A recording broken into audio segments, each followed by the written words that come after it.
ഏറ്റവും കൂടുതൽ ജീവിതം പഠിപ്പിച്ച ഒരു അനുഭവം എന്തായിരുന്നു? ഫ്രൈഡേ ഫിലിം ഹൗസിന്റെ സ്പ്ലിറ്റ്. എന്താ അതിൽ നിന്ന് പഠിച്ചത്? മിന്നുന്നതെല്ലാം പൊന്നല്ല.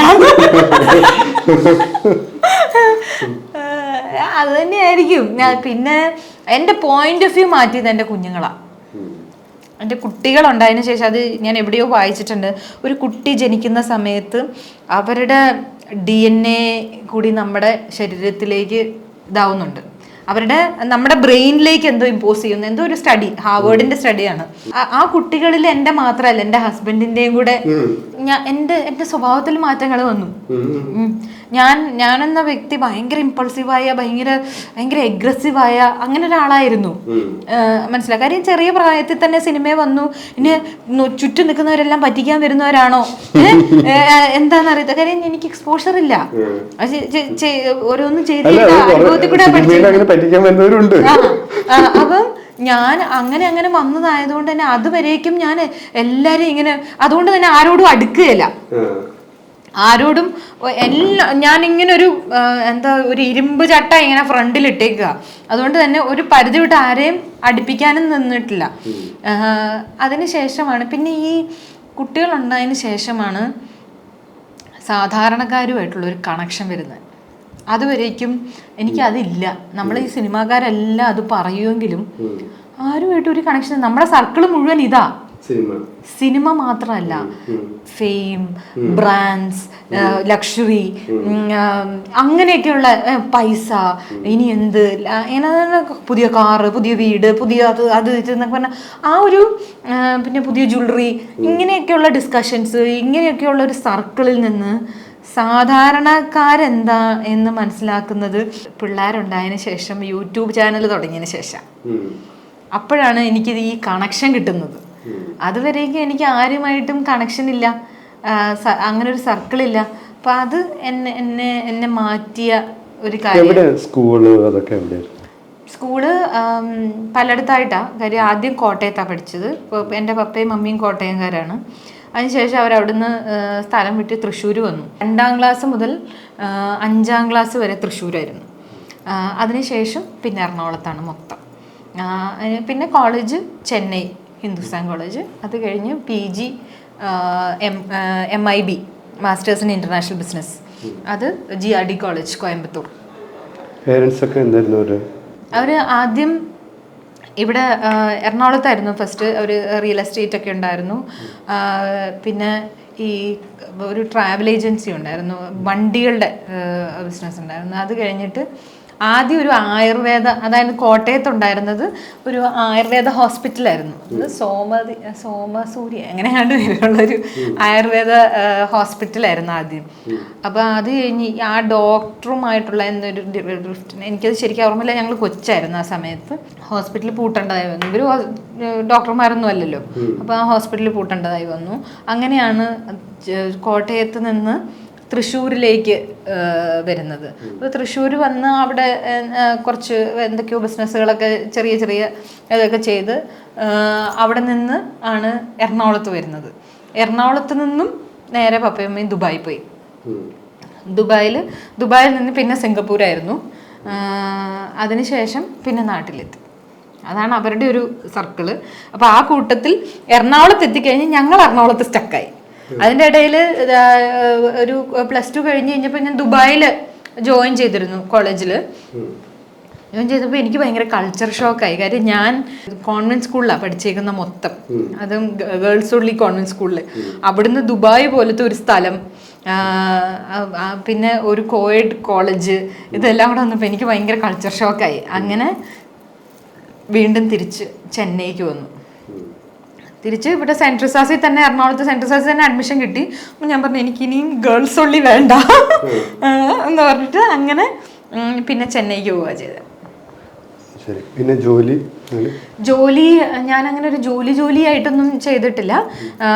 ഒരു ആദ്യം ഇവിടെ താജിൽ റിസപ്ഷനിൽ കയറിയിരുന്നു ഫസ്റ്റ്. അപ്പോൾ അതെനിക്ക് പറ്റുന്ന പണിയല്ല എന്ന് എനിക്ക് ആദ്യം തന്നെ തോന്നി. അതെന്താന്ന് വെച്ചാൽ അങ്ങനെ വരാനുള്ളൊരു സാഹചര്യം എന്ന് പറഞ്ഞാൽ എനിക്ക് ക്യാമ്പസ് പ്ലേസ്മെന്റ് കിട്ടി. അപ്പോൾ പോയില്ല. അതിന് പകരം അപ്പൊ എൻ്റെ മമ്മി പറഞ്ഞു ഞാൻ സിവിൽ സർവീസ് എടുക്കണമെന്നും പറഞ്ഞുകൊണ്ട് എന്നെ സിവിൽ സർവീസിന് വിട്ടു. അപ്പം അത് എനിക്ക് പറ്റിയ പണിയല്ല എന്ന് എനിക്ക് അവിടെ ചെന്നപ്പോൾ മനസ്സിലായി. സിവിൽ സർവീസ് ഒന്നും എടുക്കാൻ പറ്റില്ല എന്നുള്ളത് മനസ്സിലായി കഴിഞ്ഞ് കഴിഞ്ഞപ്പോൾ ഞാനത് ഡ്രോപ്പ് ചെയ്തിട്ട് ഇങ്ങനെ പോന്നു. അപ്പം പിന്നെ ജോലിയുടെ ഓപ്ഷൻ അങ്ങനെ നോക്കിയാണ് ഇവിടെ താജിൽ കയറുന്നത്. താജിൽ കയറി എനിക്കത് ഇഷ്ടപ്പെട്ടില്ല. അങ്ങനെ അപ്പം എൻ്റെ ഫ്രണ്ട് തന്നെ വരുമ്പം വെൽക്കം മാം പോയി ചന്ദനക്കുറി തൊട്ട് കൊടുക്കാൻ പോയി. അന്ന് ഞാൻ തീരുമാനിച്ചിട്ടോ ഇനി പഠിക്കാനില്ല, ഒരാഴ്ച പോലും നിന്നിട്ടില്ല. അപ്പം അത് കഴിഞ്ഞിട്ട് ഞാനൊരു ഇംഗ്ലീഷ് ടീച്ചർ ട്രെയിനിങ് ഒരു കമ്പനിയിൽ കയറി. അവിടെ ഒരു 10-20 ദിവസം കൊണ്ട് തന്നെ ഞാൻ പെട്ടെന്ന് അവർക്ക് ഒരു 25 പേരോളം ആൾക്കാരെ ടീച്ചർ ട്രെയിനിങ്ങിന് വേണ്ടി ആക്കി. അപ്പം എനിക്ക് മനസ്സിലായി എനിക്ക് സംസാരിക്കാൻ കഴിവുണ്ട്. ഞാൻ അവിടെ അത് റിയലൈസ് ചെയ്യുന്നത്. എൻ്റെ മാർക്കറ്റിംഗ് അതിനെനിക്ക് കഴിവുണ്ടെന്ന് എനിക്ക് മനസ്സിലായത് അവിടെ ഇതിൽ കയറിയത് കൊണ്ടാണ്. പക്ഷേ അവിടുത്തെ HR മാനേജർ ആയിരുന്ന ആളിനേക്കാളും നന്നായി ഞാൻ പെർഫോം ചെയ്യുന്ന കണ്ടപ്പം അവരെന്നെ പിരിച്ചുവിട്ടു. അതെൻ്റെ ലൈഫിലൊരു ടേണിംഗ് പോയിന്റാണ്. കാര്യം നന്നായി പെർഫോം ചെയ്തുകൊണ്ടിരിക്കുന്ന എന്നെ ഒരു സുപ്രഭാതത്തിൽ ഡിസ്മിസ് ചെയ്തു എന്ന് പറഞ്ഞിട്ട് വന്നു കഴിഞ്ഞപ്പോൾ എനിക്കത് ഞാൻ സത്യത്തിൽ തകർന്നു പോയി. ഫസ്റ്റ് എന്തിനാ എന്നെ പറഞ്ഞു വിട്ടേന്ന് എനിക്ക് അറിയില്ല. എന്തിനാ എന്നെ പറഞ്ഞു വിട്ടേന്നുള്ളൊരു എറണാകുളത്ത് അതൊരു ടേണിംഗ് പോയിന്റ് ആയിരുന്നു ലൈഫില്. അങ്ങനെയാണ് സ്വന്തമായി ബിസിനസ് ചെയ്യണം, ഇനി ആരുടെ അടിയിൽ ഞാൻ ജോലി ചെയ്യില്ല, എനിക്ക് സ്വന്തമായി ബിസിനസ് ചെയ്യണം എന്നുള്ളൊരു അങ്ങനെയാണ് സ്പാ തുടങ്ങാമെന്ന് വിചാരിച്ചിട്ട് VLCC പോയി സ്പാ പഠിച്ചു, സ്പായുടെ കോഴ്സ് പഠിച്ചു. അങ്ങനെയാണ് സ്പാ ചെയ്യണമെങ്കിൽ, അങ്ങനെ ഒരു സാധനം ഇവിടെ ഓപ്പൺ ചെയ്യണമെങ്കിൽ എന്നെ 4 പേര് അറിയണം. അങ്ങനെയാണ് ഞാൻ അന്ന് ലുക്മാൻ എന്ന് പറഞ്ഞിട്ട് ഇവിടുത്തെ ഒരു മോഡലിംഗ് ഏജൻസിയൊക്കെ നടത്തുന്ന പുള്ളിയെ പോയി കണ്ടിട്ട് എനിക്ക് വനിതയുടെ കവർ പേജ് വരണം എന്ന് പറഞ്ഞിട്ട് അപ്പൊ എന്നെ 4 പേര് അറിയൂലോ. അപ്പൊ അങ്ങനെ പുള്ളിയെ പോയി കണ്ടു. അപ്പൊ പുള്ളി പറഞ്ഞു അങ്ങനൊന്നും വനിതയുടെ കവർ പേജ് ആവാൻ പറ്റത്തില്ല പെട്ടെന്ന്, പക്ഷെ നമുക്ക് വേണമെങ്കിൽ ആങ്കറിങ് നോക്കാം എന്ന് പറഞ്ഞിട്ട് ഞാൻ ഇപ്പം സൂര്യ TV-യിലേക്ക് പോവുകയാണെന്ന് പറഞ്ഞിട്ട് അങ്ങനെയാണ് ഞാൻ സൂര്യ TV-യിൽ എത്തുന്നത്. അവിടെ എത്തി ഞാൻ ഓഡിഷൻ കൊടുത്തു. അവരെന്നെ സെലക്ട് ചെയ്ത് കഴിഞ്ഞപ്പം എൻ്റെ ഉള്ളിൽ നിന്നൊരു വിളി, ഇതെനിക്ക് പറ്റിയ പണിയല്ല, ഞാനിതല്ല ചെയ്യേണ്ടത് എന്നൊരു. അപ്പം ഞാൻ പറഞ്ഞു ഞാൻ ചെയ്യുന്നില്ല, ഞാൻ വേറെ എന്തെങ്കിലും ചെയ്തോളൂ, എനിക്ക് വേണ്ട എന്ന് പറഞ്ഞിട്ട് ഇറങ്ങാൻ. അവർ പറഞ്ഞു ഞങ്ങളുടെ VP-നെ ഒന്ന് കണ്ടിട്ട് പോകണം. അപ്പം എന്തായാലും ഇവിടെ വരെ വന്നാൽ VP-നെ കാണാം. അങ്ങനെയാണ് VP ആയ വിജയബാബുവിനെ പരിചയപ്പെടുന്നത്. അപ്പം വിജയ് കണ്ടു കഴിഞ്ഞപ്പോൾ വിജയ് എൻ്റെ അടുത്ത് പറഞ്ഞു താല്പര്യമില്ലെങ്കിൽ ചെയ്യണ്ട, ബിസിനസ്സാണ് താല്പര്യമെങ്കിൽ നമ്മുടെ ഇവിടെ പോവാതെ കിടക്കുന്ന കുറേ സ്ലോട്ടുണ്ട്, അതിലേതെങ്കിലും എടുത്തൊന്ന് വിറ്റോ എന്ന് പറഞ്ഞ് നമ്മളിങ്ങനെ ഒഴിവാക്കി വിടില്ലേ, അതുപോലെ ഒഴിവാക്കി വിട്ടതാ എന്ന് പറഞ്ഞിട്ട് വിജയ് ഇങ്ങനെ അതിങ്ങനെ കാഷ്വലി പറഞ്ഞു വിട്ടു. അങ്ങനെ ആ കിട്ടിയ സ്ലോട്ട് ഞാൻ കൊണ്ട് കൊടുത്തു, ഒരു മാർജിൻ ഇട്ട് വിറ്റു. അത് വിറ്റ് കഴിഞ്ഞപ്പം അടുത്ത സ്ലോട്ടും കിട്ടി. അങ്ങനെ അത് കഴിഞ്ഞ് ഏഷ്യാനെറ്റിൽ പോയി, ഏഷ്യാനെറ്റിൽ നിന്ന് സ്ലോട്ട് എടുത്തു.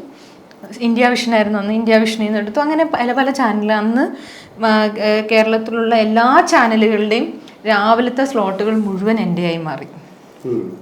അതിനെല്ലാം അത്യാവശ്യം നല്ല മാർജിൻ ഉണ്ടായിരുന്നു എനിക്ക്. അങ്ങനെയായിരുന്നു തുടക്കം. 2010 അങ്ങനെയായിരുന്നു തുടക്കം.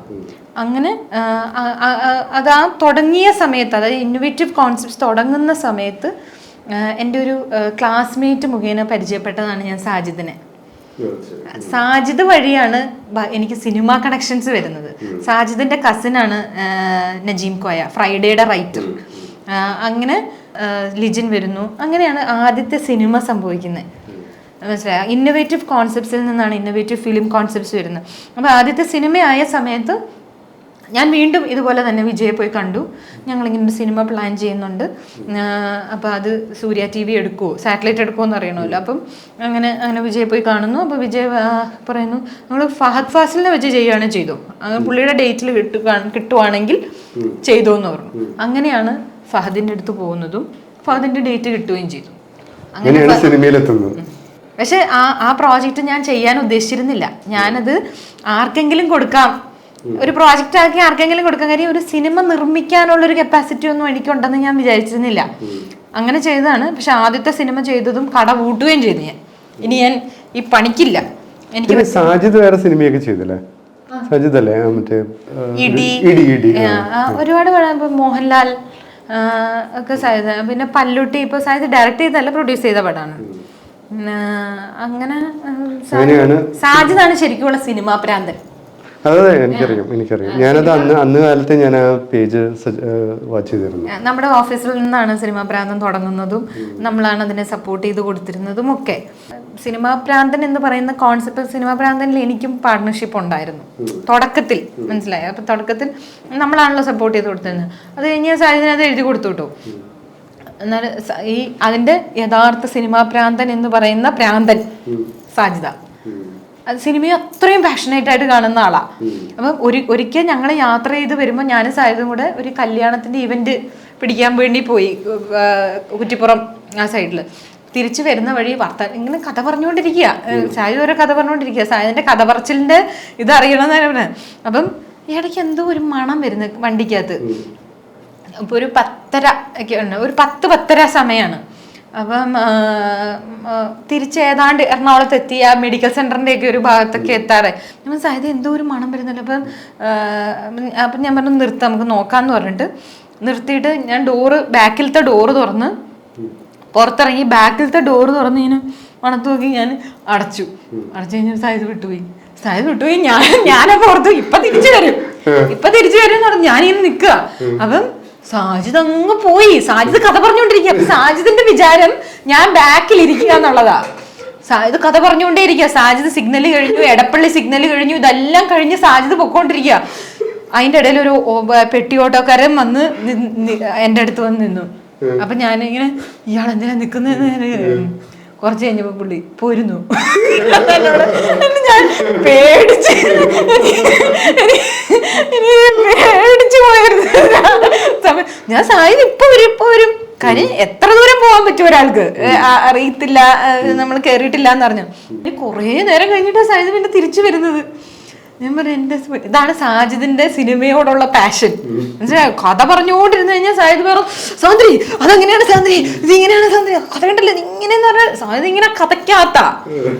അപ്പൊ ചുറ്റും ഇരിക്കുന്നവരെ ഒന്നും സാജിദ് ഓർക്കത്തില്ല. അതാണ് എന്റെ സിനിമാ ബന്ധം. സാജിദാണ് എന്റെ സിനിമയിലേക്കുള്ള പാലം. അല്ലാതെ ആളുകൾ തെറ്റിദ്ധരിക്കുന്നത് പോലെ വിജയബാബു അല്ല. നേരത്തെ ചോദ്യം ചോദിച്ചപ്പോൾ ആ ചോദ്യം അവിടെ അണ്ടർലൈൻഡ് ആയിട്ട് കിടന്നിരുന്നു എന്ന് എനിക്കറിയാം. ഞാനത് അവിടെ ചോദിക്കാന്ന് വിചാരിച്ചതല്ല, പയ്യെ സമാധാനത്തെ ചോദിക്കാന്ന് വിചാരിച്ചിരുന്നതാണ്. പിന്നെ സാൻഡ്ര ആദ്യം തന്നെ ഒരു ശരിയല്ലാത്ത ചോദ്യം ചോദിക്കാമെന്ന് പറഞ്ഞപ്പോൾ ഞാൻ ചോദിച്ചത് മാത്രം. അല്ല, അതാണ് അതിന്റെ കഥ. സാജിദാണ് എന്റെ സിനിമയിലേക്കുള്ള വഴി. പിന്നെ വേറൊരു കാര്യം, ഒരു ചോദ്യത്തിന് ഞാൻ ഉത്തരം ക്ലിയർ ആയിട്ട് തന്നില്ല. അതായത് ഞാൻ എടുത്ത സിനിമകളൊക്കെ പൊട്ടി. അത് സാധാരണ ആൾക്കാർ എൻ്റെ ഇടയിൽ ഒരു 2 പടം പൊട്ടിയതിന്റെ വിഷമാണ് ഞാൻ ഈ തീർക്കുന്നത്. അവര് ഫ്രൈഡേ ഫിലിം ഹൗസിൽ നിന്ന് വന്നതിന് ശേഷം എടുത്ത സിനിമയൊന്നും സക്സസ് ആയിട്ടില്ല. ഫ്രൈഡേ ഫിലിം ഹൗസിൽ 7 സിനിമ ചെയ്തിട്ട് 2 സിനിമയാണ് ഹിറ്റായേക്കുന്നത്. അതെന്താ ആരും ഓർക്കാത്ത? അത് ബാക്കിയെല്ലാം ഫ്ലോപ്പ് ആയിട്ടുണ്ട്. അവിടെ വിജയബാബു ഉണ്ട്. ആദ്യം ഫ്ലോപ്പ് അല്ലായിരുന്നോ? ആദ്യം ഫ്ലോപ്പ് ആയിരുന്നു. രണ്ടാമത്തത് ചെയ്തപ്പോഴല്ലേ പൈസ ഉണ്ടാക്കി. അതെ, അത് നല്ല സിനിമയായിരുന്നു കേട്ടോ. ഹിറ്റ്, അടിപൊളി സിനിമയായിരുന്നു. ആദ്യത്തെ എന്റെ കുട്ടികൾക്ക് വലിയ സ്റ്റാർ ജയസൂര്യ. എന്റെ പിള്ളേർക്ക് ജയേട്ടന്റെ പേര് ജയേട്ടനെന്ന് അറിയില്ല, ഷാജി. എവിടെയെങ്കിലും കണ്ടു കഴിഞ്ഞാൽ ഷാജി പാപ്പൻ പറയുന്നത്. അപ്പം ഇപ്പൊ ഫ്രൈഡേ ഫിലിം ഹൗസ് ഞാൻ ചെയ്യുന്ന സമയത്ത് അടികപ്പ്യാരെ കൂട്ടമണിയും മങ്കിപ്പൻ മാത്രമേ ഒരു ആവറേജ് ഹിറ്റ് എന്ന് പറയാൻ പറ്റുള്ളൂ. സൂപ്പർ ഹിറ്റ് ഒന്നും അല്ല, ഹിറ്റ് എന്ന് പറയാൻ പറ്റുള്ളൂ. ബാക്കിയൊക്കെ ഒരു ആവറേജ് ആയി പോയ പടങ്ങളാ എല്ലാം. മനസ്സിലായോ? ഇപ്പൊ ഞാൻ 2 പടം ചെയ്തിട്ടുള്ളൂ. അപ്പൊ തന്നെ നിങ്ങൾ ചെയ്തതെല്ലാം ഇത്. അപ്പൊ പക്ഷെ നിങ്ങൾ ആ 2 സിനിമകളും എടുത്തു നോക്കൂ. 2 സിനിമയുടെയും കോൺസെപ്റ്റ് എടുത്ത് നോക്കൂ. അത് ഒരു പ്രൊഡ്യൂസർ എന്നുള്ള നിലയിൽ എൻ്റെ സ്റ്റോറി സെലക്ഷൻ എന്നുള്ളത് ഇപ്പോഴും എനിക്ക് ഡെയിലി ഒരു 5 മെസ്സേജ് വെച്ച് വരും. നല്ല നിലാവുള്ള രാത്രിയുടെ സെക്കൻഡ് പാർട്ട് എന്നാന്ന് ചോദിച്ചുകൊണ്ട്. അത് ഇഷ്ടപ്പെടുന്ന ആൾക്കാരുണ്ട്. നിങ്ങൾക്ക് ഇഷ്ടമല്ല, ഓക്കെ, ഞാൻ ആക്സെപ്റ്റ് ചെയ്യുന്നു. പക്ഷെ ഇഷ്ടപ്പെടുന്ന ആൾക്കാരുണ്ട്. അതുപോലത്തെ സിനിമകളെ ഇഷ്ടപ്പെടുന്ന ആൾക്കാരുണ്ട്. ഞാൻ ഒരു പ്രൊഡ്യൂസർ എന്ന നിലയിൽ പല തരത്തിലുള്ള സിനിമകൾ ചെയ്യണം. എൻ്റെ ഫ്രൈഡേ മുതലുള്ള സിനിമകൾ എടുത്തു കഴിഞ്ഞാൽ ഓരോ സിനിമയും ഓരോ വ്യത്യസ്ത രീതിയാണ്. ഒന്ന് പിള്ളേരുടെ സിനിമ, ഒന്ന് സ്ത്രീകളുടെ സിനിമ, ഒന്ന് എല്ലാ സാധാരണക്കാരുടെ സിനിമ. ഫ്രൈഡേ എന്ന് പറയുന്നത് സാധാരണക്കാരുടെ സിനിമ, സക്രയുടെ ഗർഭിണികൾ എന്ന് പറയുന്ന സ്ത്രീകളുടെ സിനിമ, മങ്കിപ്പൻ എന്ന് പറയുന്ന കുട്ടികളുടെ സിനിമ, ആടെന്ന് പറയുന്നത് വേറൊരു ഏജ് ഗ്രൂപ്പിനെ കേറ്റർ ചെയ്യുന്ന സിനിമ, അടികപ്പ്യാരെ കൂട്ടമണി എന്ന് പറയുന്ന യുവാക്കളുടെ സിനിമ, മുതുകം എന്ന് പറയുന്ന, അങ്ങനെ ഓരോ സിനിമയും വ്യത്യസ്തമാണ്. അതുപോലെ തന്നെയാണ് നല്ല നിലാവുള്ള രാത്രിയും ലിറ്റിൽ ഹാർട്സും. ഓം ശാന്തി ശാന്തി. ചത്ത കുഞ്ഞിന്റെ ജാതകം നോക്കിയിട്ട് കാര്യമില്ലല്ലോ. എനിക്ക് പലപ്പോഴും തോന്നിയത് ഈ പ്രൊഡ്യൂസർമാരുടെയും ഈ ഇൻഡസ്ട്രിയിലെ ഒരു മെയിൽ ഹെജമണി ഉണ്ടല്ലോ, പല വാതിലുകളും ഇങ്ങനെ, ഇത് സ്ത്രീകൾ മാത്രമല്ല, പുതിയതായിട്ടൊരു ഇൻഡസ്ട്രിയിലോട്ട് ഒരാൾ വന്നാലും, എത്ര നല്ല കോൺസെപ്റ്റ് കൊണ്ട് വന്നാലും, എത്ര മാനേജ് ചെയ്താലും, അത് വിജയിക്കണമെങ്കിൽ ഈ ഇൻഡസ്ട്രിയുടെ, അയാൾക്ക് സാമ്പത്തികമായിട്ട് വിജയം ഉണ്ടാവണമെങ്കിൽ ഇൻഡസ്ട്രിയിലുള്ള പലരും സഹകരിക്കണം. തീർച്ചയായിട്ടും. അപ്പം ഈ സഹകരണം ഒരുപക്ഷെ ഇതിന്റെ സാമ്പത്തിക ലാഭം ഉണ്ടാവാത്തതിന്റെ ഒരു പ്രധാന കാരണം ചിലപ്പോൾ സഹകരണം ഇല്ലായ്മയാണ്. സത്യമാണത്. എൻ്റെ സിനിമയെ തകർത്ത് കളഞ്ഞതാ ലിറ്റിൽ ഹാർട്സ് എന്ന് പറയുന്നത്, സിനിമയെ തകർത്ത് കളഞ്ഞതാ. അതുകൊണ്ടാണ് എനിക്ക് ഈ വിഷമവും ഇത്രയും ശക്തമായ പ്രതികരണവും വരുന്നത്. അതുകൊണ്ടാണ്. ഒരു ആവറേജ് ഹിറ്റ് ആവാമായിരുന്ന സിനിമയാണത്. അത്യാവശ്യം നല്ല കോമഡിയും നല്ലൊരു ഫാമിലി സിനിമയാണത്, അല്ലേ? കണ്ടിട്ടുണ്ടോ? ലിറ്റിൽ ഹാർട്സ് നല്ലൊരു സിനിമയാണ്. പക്ഷെ അത് കുറച്ച് ഡ്രാഗ് ചെയ്ത് വന്നു. മലയാളത്തിലെ ക്ലാസിക്കുകൾ പലതും തിയേറ്ററിൽ പരാജയപ്പെട്ടത് തന്നെയാണ്. ഇതിനേക്കാൾ കൂടുതൽ ക്രിറ്റിസിസം കേട്ടിട്ടുള്ളതാണ് ആടിന്റെ പേരിൽ. ആടിന്റെ പേരിൽ എന്നെ പച്ചത്തെറി വിളിച്ചിട്ടുണ്ട് ഒരാള്. വിളിച്ചിട്ട് എന്ത് പടമാണ് നിങ്ങൾ എടുത്തു വെച്ചേക്കുന്നത് എന്ന് പറഞ്ഞുകൊണ്ട് എന്നെ പച്ചത്തെറി വിളിച്ചിട്ടുണ്ട്. അത് ഇന്നുള്ള ആൾക്കാർക്ക് അത് ആക്സെപ്റ്റ് ചെയ്യാൻ പറ്റും. ഇപ്പോഴും എന്നെ ആൾക്കാർ കാണുമ്പോൾ ആടിലെ ചേച്ചി എന്ന് പറഞ്ഞിട്ടാണ് കാണുന്നത്. മനസ്സിലായി? അത്രയും ആടിനെ സ്നേഹിക്കുന്നവരുണ്ട്. അന്ന് പക്ഷെ ഞാൻ അതിന്റെ പേരിൽ തിയേറ്ററിൽ ഇരുന്ന് ഞാൻ തെറി കേട്ടിട്ടുണ്ട്. തിയേറ്ററിൽ ഇരുന്നോണ്ട്, അതായത് പടം തീർന്നിട്ടില്ല, അതിന് മുമ്പ് തന്നെ നിങ്ങൾ എന്താണ് ഈ ചെയ്തു വെച്ചേക്കുന്നതെന്നും പറഞ്ഞോണ്ട്. അപ്പം അതുകൊണ്ട് തന്നെ ഇന്നത്തെ നിങ്ങളുടെ ശരി അല്ലെങ്കിൽ ഇന്നത്തെ നിങ്ങളുടെ തെറ്റ് നാളെ ശരിയാവാം. അതുകൊണ്ട് തന്നെ നിങ്ങളൊരു പടം ചെയ്ത് വിജയിപ്പിച്ച് കാണിച്ചിട്ടുള്ള പ്രൊഡ്യൂസറും കൂടെയാ. അതുകൊണ്ട് അങ്ങനെ എന്നെ ക്രിട്ടിസൈസ് ചെയ്യണ്ട. ഞാൻ വിജയിപ്പിച്ച് കാണിച്ചിട്ടുള്ള പ്രൊഡ്യൂസറും കൂടെയാ. അപ്പം നമ്മൾ സിനിമകൾ അല്ലെങ്കിൽ കഥകൾ സെലക്ട് ചെയ്യുമ്പോൾ നമ്മൾ ഡൈവേഴ്സായ പല തരത്തിലുള്ള സിനിമകൾ ഒരേ തരത്തിലുള്ള സിനിമകൾ ചെയ്യാതെ പല തരത്തിലുള്ള സിനിമ ചെയ്യാൻ ശ്രമിക്കുന്നു. പല തരത്തിലുള്ള സിനിമയിലേക്ക് വരാൻ ആഗ്രഹമുള്ള പലർക്കും, പല ടെക്നീഷ്യൻസിനും അവസരം കൊടുക്കാനായിട്ട് ആഗ്രഹിക്കുന്നു. അങ്ങനെ അതിൻ്റെയൊക്കെ ഭാഗമായിട്ട് പല കാര്യങ്ങളും സംഭവിക്കും. അതിനകത്ത് തെറ്റുകൾ പറ്റാം, ശരികളും ഉണ്ടാവാം. പക്ഷെ നമ്മൾ പ്രൂവ് ചെയ്തിട്ടുള്ള ഒരാളാണ്. അപ്പൊ അതുകൊണ്ട് തന്നെ നിങ്ങൾ ചെയ്തിട്ടില്ലല്ലോ, അല്ലെ നിങ്ങൾ അങ്ങനെ ചെയ്തിട്ടില്ലല്ലോ എന്ന് പറയുന്നതിനോട് എനിക്ക് യോജിക്കാൻ പറ്റത്തില്ല. നമ്മുടെ ഒരു ആഗ്രഹമുള്ളൂ, ഒന്ന് നമ്മളുടെ ഈ ഒരു ഇന്റർവ്യൂ കൊണ്ട് എന്തെങ്കിലും സ്ത്രീകളുടെ കാര്യത്തിൽ എന്തെങ്കിലും ഗുണം ഉണ്ടാവട്ടെ. ഇങ്ങനെ ചിന്തിക്കുന്ന പുരുഷന്മാരും ഇല്ലേ? അതാണ്. അതുകൊണ്ട് നമ്മൾ ആരും പുരുഷ വിരോധികളല്ല. തെറ്റ് കാണിക്കുന്നതിനെ ചൂണ്ടിക്കാണിക്കുന്നു എന്നുള്ളതേ ഉള്ളൂ. അത് ഏറ്റവും അടുത്ത് നിൽക്കുന്ന ആളുകൾക്കേ അത് പറ്റുള്ളൂ. ഇപ്പോഴും ആൻഡോ ചേട്ടനും രാകേഷ് ചേട്ടനും ലിസ്റ്റിൻ സ്റ്റീഫനും സന്ദീപും ഒക്കെ എൻ്റെ സുഹൃത്തുക്കൾ തന്നെയാണ്. അവരോടൊന്നും എനിക്ക് വ്യക്തിപരമായി ദേഷ്യമില്ല. പക്ഷേ അവർ ചെയ്ത പ്രവൃത്തികൾ ശരിയല്ല, അത് ഞാൻ ചൂണ്ടിക്കാണിക്കും. അത് ആരാണെങ്കിലും നമ്മുടെ സുഹൃത്തുക്കൾക്ക് നമ്മുടെ തെറ്റ് കാണിച്ചു തരാൻ പറ്റുള്ളൂ. ഇപ്പോൾ സാൻഡ്ര പറയുന്നതും ഒരു ക്ഷമ പറയേണ്ട കാര്യമേ ഉള്ളൂ, അത്രേ ഉള്ളൂ. അതിനെ ഈഗോ കാരണം വലിച്ചു നീട്ടി ഇത്രയും വലിയൊരു പ്രശ്നമാക്കി ഇത്രയും പൊതുസമൂഹത്തിന്റെ മുന്നിൽ ഇന്ന് അവരതിൽ റിഗ്രറ്റ് ചെയ്യുന്നുണ്ട്. പക്ഷെ ഇനിയിപ്പോ സമ്മതിക്കാൻ പറ്റില്ലല്ലോ. സാൻഡ്ര, ഇത്രയും സമയം തന്നതിന് വളരെ നന്ദി. Thank you. അല്ല, എനിക്ക് സംസാരിക്കാനുള്ള ഒരു സ്പേസും കൂടെ ആണല്ലോ ഉണ്ടാക്കി തരുന്നത്, ഒരു പ്ലാറ്റ്ഫോം കൂടെയാണല്ലോ തരുന്നത്. അതിനെനിക്ക് നിങ്ങളോടും നന്ദിയുണ്ട്. കാര്യം ഇത് എൻ്റെയും കൂടെ PR ബിൽഡിങ്ങാണ്, അല്ലേ? ഞാൻ എന്നെ ആളുകൾ കേട്ടെങ്കിൽ മാത്രമേ ഞാൻ എന്താന്ന് ആളുകൾ മനസ്സിലാക്കുകയുള്ളൂ. ഞാൻ എന്തുകൊണ്ട് അങ്ങനെ ഒരു പൊസിഷനിലേക്ക് അവിടെ വരാൻ ആഗ്രഹിക്കുന്നു എന്നാളുകൾ മനസ്സിലാക്കുകയുള്ളൂ. അപ്പോൾ ഈ സ്പേസ് എനിക്ക് തന്നതിന് ഞാൻ നിങ്ങളോടും നന്ദി പറയുന്നു. സാൻഡ്ര വലിയൊരു പ്രൊഡ്യൂസറായി വരട്ടെ എന്ന് ആഗ്രഹിക്കുന്നു. നാളെ തമിഴിലും ഹിന്ദിയിലും ഹോളിവുഡിലും ഒക്കെ പോയി സിനിമ ചെയ്യാൻ അങ്ങനെയുള്ള അവസരം ഉണ്ടാവട്ടെ. എല്ലാ മലയാളികൾക്ക് മാത്രമല്ല മറ്റുള്ളവർക്കും കാണിച്ചു കൊടുക്കണ്ടേ? കാണിച്ചു കൊടുക്കുന്നതിനപ്പുറേ നമ്മൾ മറ്റുള്ളവരെ കാണിച്ചു കൊടുക്കുന്നതിനപ്പുറം നമുക്ക് നമ്മളോട് തന്നെ ഒരു ഒരു സെൽഫ് റെസ്പെക്റ്റ് തോന്നുന്നത്. ഞാൻ ഐ എം ഡൂയിങ് സംതിങ് എന്നുള്ളൊരു സാധനം. ഇപ്പം ഈ കഴിഞ്ഞ കുറച്ച് ദിവസങ്ങളായിട്ട് എനിക്ക് എന്നോട് തന്നെ അഭിമാനം തോന്നിയ കുറച്ച് ദിവസങ്ങളാണ്. ഞാനിതിനെ ഫൈറ്റ് ചെയ്യുന്നുണ്ടല്ലോ. ഇത്രയും പേര് അപ്പുറത്തൊരു സംഘം ചേർന്ന് ആക്രമിക്കുമ്പോൾ ഒറ്റയ്ക്ക് നിന്ന് പ്രതിരോധിക്കാൻ എനിക്ക് പറ്റുന്നുണ്ടല്ലോ. അത് എനിക്ക് എന്നോട് തന്നെ ഒരു അഭിമാനം തോന്നുന്ന കാര്യമാണ്. അത് തീർച്ചയായിട്ടും ഡിസർവ് ചെയ്യുന്ന ഒരു അഭിമാനം തന്നെയാണ്. All the best. Thank you. എന്തെങ്കിലും പ്രേക്ഷകരോട് വേറെ എന്തെങ്കിലും പറയാനുണ്ടോ? ഒന്നുമില്ല.